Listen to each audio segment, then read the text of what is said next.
The Bitcoin, Ethereum, and Blockchain Super Conference is coming to Dallas, Texas, February 16, 17, and 18 in 2018.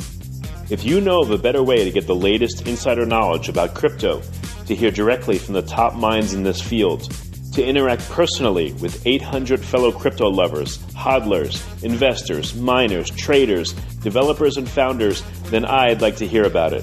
If you don't, then you don't want to miss out. Register today for the Bitcoin, Ethereum, and Blockchain Super Conference. Go to bitcoinsuperconference.com and register today as a super early bird to get the lowest rates on tickets and hotel rooms. That's bitcoinsuperconference.com. Welcome to Almost Here, Round the Corner Future Technology podcast with Richard Jacobs. Future technologies poised to transform our lives for better or worse are the focus of this podcast. Almost Here means these technologies are now here and starting to be used, or just around the corner, from Bitcoin to artificial intelligence, 3D printing, blockchain, virtual reality, and more. Good morning, good afternoon, or good evening, depending on where you are in the world.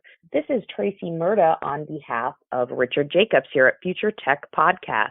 Today I have a very special guest. I'm very excited to welcome Simon Edhouse, Managing Director of Bittunes. Simon, welcome. Thank you so much for having us or joining us this morning. My pleasure. I'm very pleased to talk to you. Well, this is an interesting and sort of cutting edge area that you work in. So why don't we start with, tell me a little bit about Bittunes and how long you all have been around and what it is exactly. Okay, so Bittunes is a Bitcoin and music application. We've been around since about early 2014, and I guess we're really we're one of the first Bitcoin music applications. And the thing about Bittunes is that it's an application that's designed to address some issues in the music industry that I think that are really important. That is to cater to the large amount of musicians that are not catered to by the mainstream music industry, and to give them a platform that they can that the independent musicians can actually prevail on. And the way we do, the novel thing about Bittunes and the way it works is that we have a process called a micro-earning distribution process, which is that the fans who buy music continue to earn money by kind of distributing that music to other fans. And so that it's actually a way of changing the economic model of music distribution away from the music industry, and so that the fans and the artists work in partnership. Yeah. So is that really what kind of got you started? Is that the problem that you saw in the industry that you could potentially, help solve? Was it that there just was no real platform for these independent artists and as well as the users? Yeah, I mean, this is something that actually I conceived of a long time ago, about three years before Bitcoin was invented, back in about 2006. I did a master's thesis, and I started to look at, I sort of predicted that there would be digital currencies, and that there would, what kind of things could we do with them. And one of, being an ex-musician and recording artist myself, it was one of the things that I've been conscious of for a long time, is that the record industry only really represents about 1% of all musicians. Most, if you can imagine what it's like for a recording for a musician, out in the real world, it's very hard to get a record contract. So necessarily, there's a lot of people who don't fit into that small group who do get record contracts, and it's those people who tend to disappear. So we try to cater to them. But the other way to look at it is there were a lot of very interesting peer-to-peer technologies, like the file sharing that happened in the early 2000s, like LimeWire. It started with Napster, with LimeWire, and a lot of these applications. But one of the problems that they had was that they dealt with copyright encumbered music. In other words, they started to deal with record companies, and of course they were sued by the record companies and put out of business. But that technology, the peer-to-peer file sharing technology, powered those applications, was actually really the best form of distribution for music. But the fact that they were dealing in copyright music caused them to all be shut down. If you can imagine a situation where if they were not trading copyright music, but actually music that was self-published by artists who own their own copyright. And if that those networks were able to monetize the exchange of music with Bitcoin, that's the vision we have, is going back to the P2P technologies and using Bitcoin to change the economic paradigm of how music is. So tell us about Bittunes and how the platform actually works. Let's say I'm a new user from either as the artist side or user side. Kind of walk me through the usability and what does that look like? Okay, so Bittunes is you could call it like a merit-based marketplace. I mean, one of the things we have is a series of top 100s, is an overall top 100 of songs that have come into the system that are from all genres, and then there are separate genres for like rock or pop or country music or hip-hop, etc. And so we've had artists uploading tracks for several years now, so that those genres are kind of filling up, and we have this overall top 100, a mix of all different genres. Number one in our overall top 100 at the moment is Shooter Jennings, who you may be familiar with his work. He's a US-based Nashville artist in Nashville. So the thing that we tried to do right from the beginning, even though it was not easy in some ways, was to be a Bitcoin-only play. And that means that to buy music in Bittunes, you have to have Bitcoin. Early on, that was a little bit difficult because not a lot of people were used to buying Bitcoin or using it. But there was enough. So the whole economy got going inside Bittunes, which we have really the two sides of the market. We have the artists and the buyers. And the music buyers and artists working together means that if I buy a song and other people buy after me, and I continue to earn by the people who come after me. So the artists are earning and music buyers are earning as well. And so there's a kind of, the way the app works is that it kind of encourages community. So you have a very nice thing is that you have artists can be approached directly by their fans, and so that there's a nice kind of communication going. Because one of the things about Bittunes is it's quite sticky, because once you start earning money from songs, you're not very likely to leave.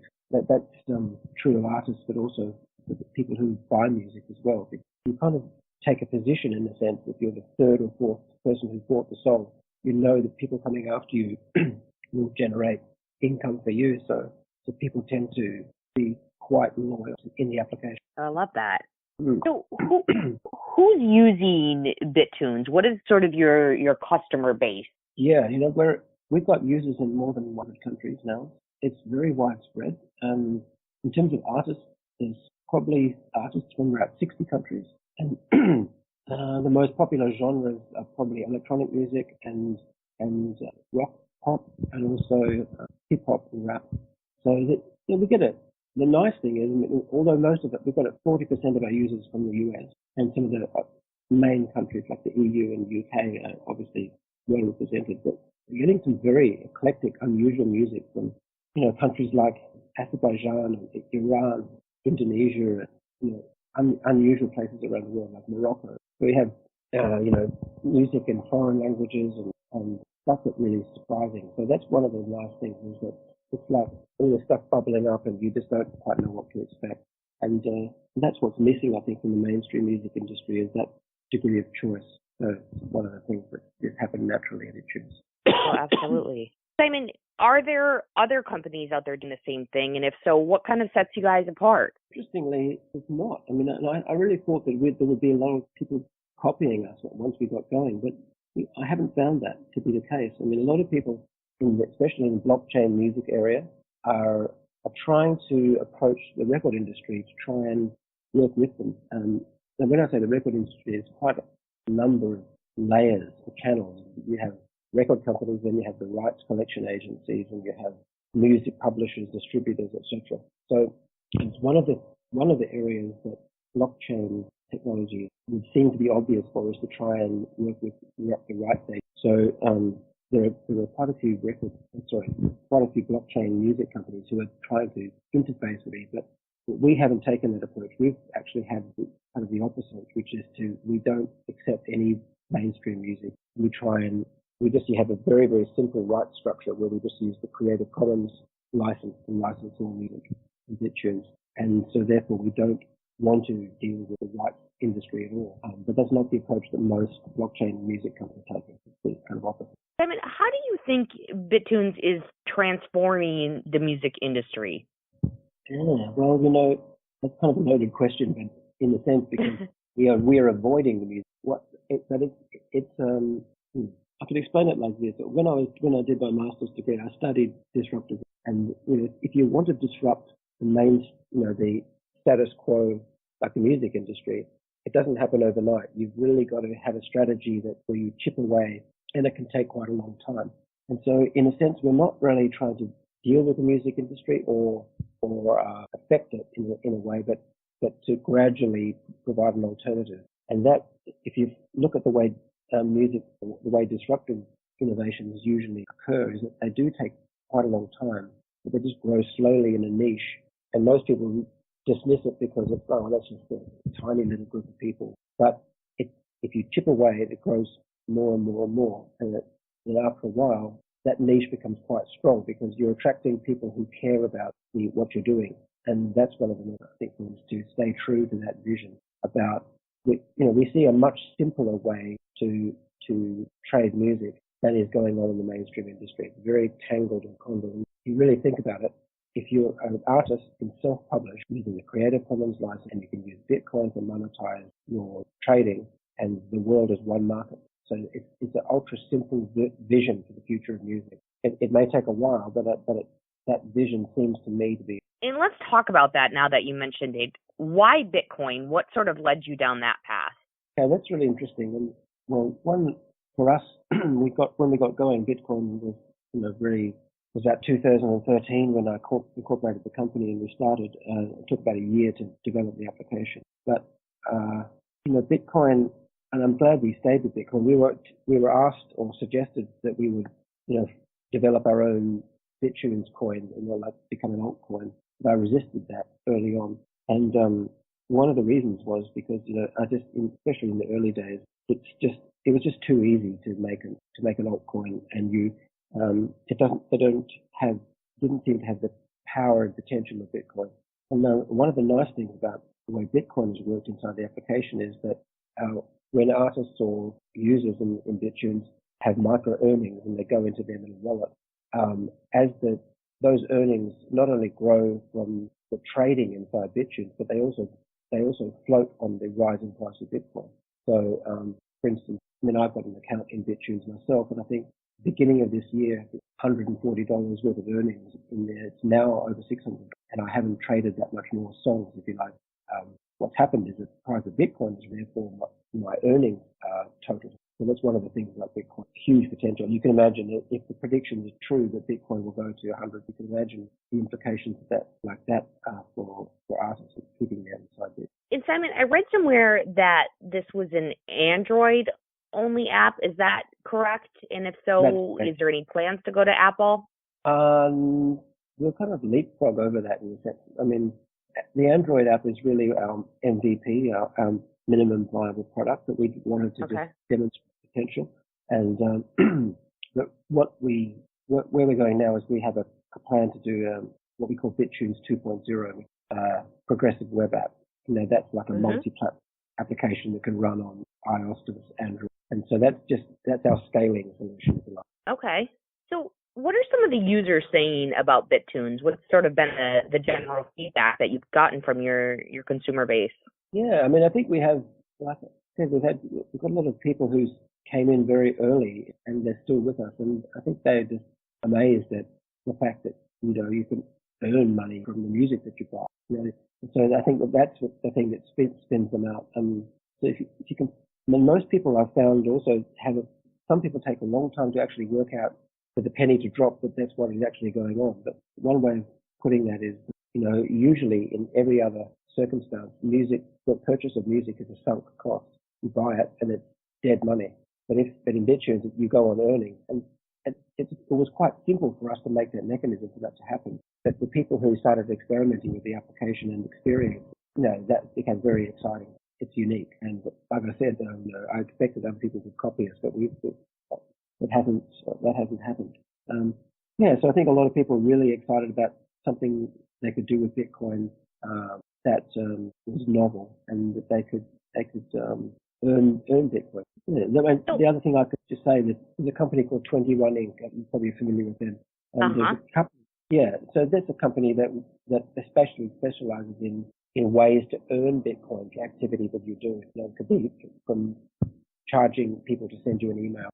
So there are certain companies like 21 and Bittunes that are on the side of the earnings. So it's not just spending, but actually mechanisms for earning. I think that has huge potential. Oh, absolutely. Well, in speaking of that, so besides Bittunes 2.0, what are some other, or anything that you can share with us, I guess, other projects or that y'all are working on? Sure, yeah. So, I mean, we actually, even though I mentioned that back in 2014 we kind of avoided it, we've actually now worked out that there is a way for us to do a token that is complements Bittunes without taking away the Bitcoin earning side of it. So that token reflects, and it's like an intelligent smart token that basically operates like a key inside the Bittunes 2.0, which will allow users to do various functions like carry different payment channels of the application. So it's linked to the points system. So that's one of the things we're doing at What is Worth, is building up the integration of the Flex token inside Bittunes 2.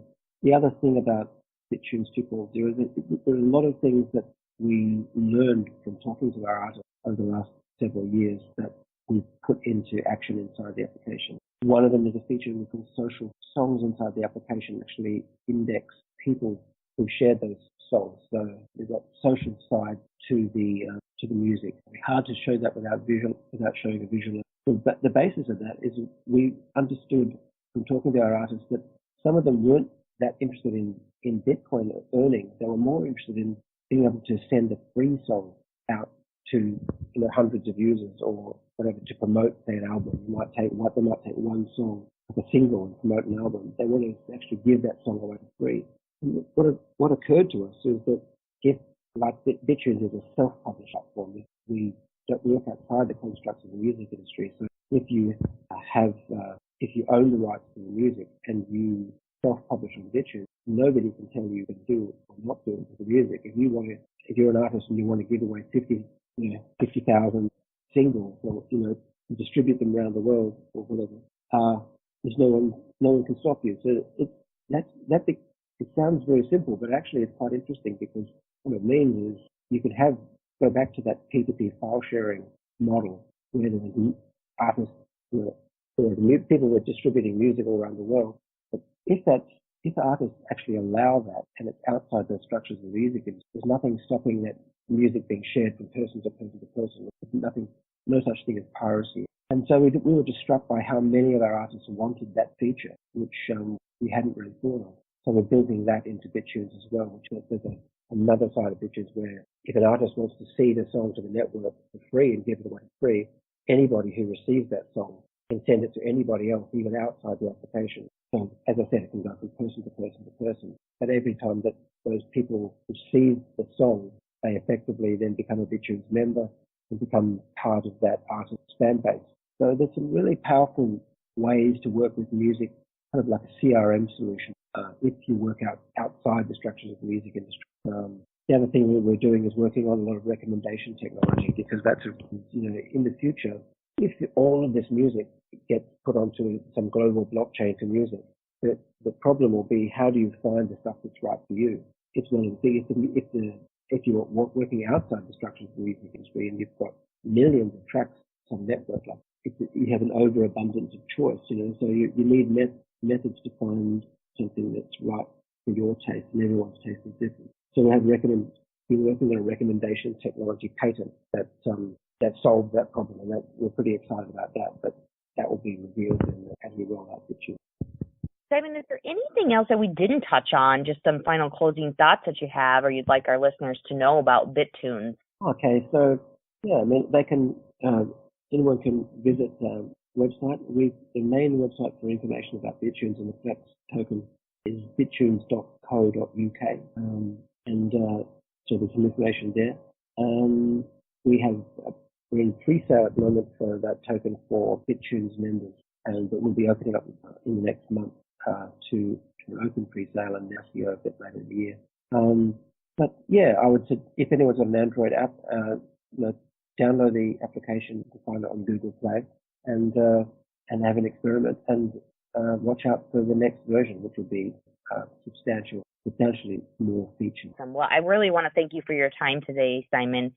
For listeners, this was Simon Edhouse, Managing Director of Bittunes.com. And Simon, what's the website again for Bittunes? Okay, so there are two websites, bittunes.com, but there's more information, say, on bittunes.co.uk, so .co.uk. Excellent. And our listeners can go there, I assume, and get all the contact information they need and start to use Bittunes. Awesome. All right. Well, I thank you for your time today, and we look forward to seeing where Bittunes goes. Okay, thank you so much. Thank you so much, Simon. The Bitcoin, Ethereum, and Blockchain Super Conference is coming to Dallas, Texas, February 16, 17, and 18 in 2018. If you know of a better way to get the latest insider knowledge about crypto, to hear directly from the top minds in this field, to interact personally with 800 fellow crypto lovers, hodlers, investors, miners, traders, developers, and founders, then I'd like to hear about it. If you don't, then you don't want to miss out. Register today for the Bitcoin, Ethereum, and Blockchain Super Conference. Go to bitcoinsuperconference.com and register today as a super early bird to get the lowest rates on tickets and hotel rooms.